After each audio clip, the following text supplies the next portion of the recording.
વંતોલી અમદાવાદ લઈને આવું છું, પણ આ રોજની પરિસ્થિતિ આ છે. સાહેબને રજૂઆત કરેલી છે કે ભાઈ આટલો પેસેન્જર ભરવા પડે, તમે આનું સોલ્યુશન લાવો એમ. તો સાહેબ એમ કીધું કે ભાઈ અમને 2 થી 3 દિવસમાં સોલ્યુશન લાવી દેશું.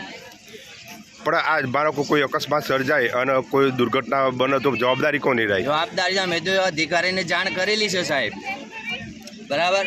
અમે અધિકારીને રિપોર્ટ પણ બતાવેલો છે અને એમને જાણ કરી છે કે ભાઈ આ પરિસ્થિતિ છે, આ બસની અંદર બસમાં પેસેન્જર આટલા ભરાય છે અને તમે આની તાત્કાલિક એમ કે ભાઈ તમે સોલ્યુશન લાવો એમ. આજે મુસાફરોએ બસ રોકી છે, કેમ રોકી છે? બસ એ બસમાં બેસવા માટે એ લોકોના પાસ કાઢેલા હોય છે, બસમાં જગ્યા નથી હોતી એટલે એના માટે એમણે બસ રોકી છે.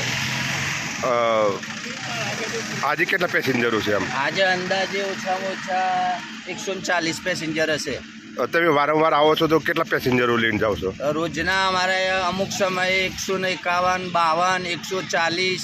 તમારી કેપેસિટી કેટલાની છે બસની? કેપેસિટી તો સાહેબ આરટીઓના નિયમ પ્રમાણે છે, પણ શું કરીએ, અમે અધિકારીઓને જાણ કરી છે. હવે અધિકારી જે રીતે સોલ્યુશન લાવે એ પ્રમાણે ચાલવાનું હોય છે. અમે રજૂઆત કરેલી છે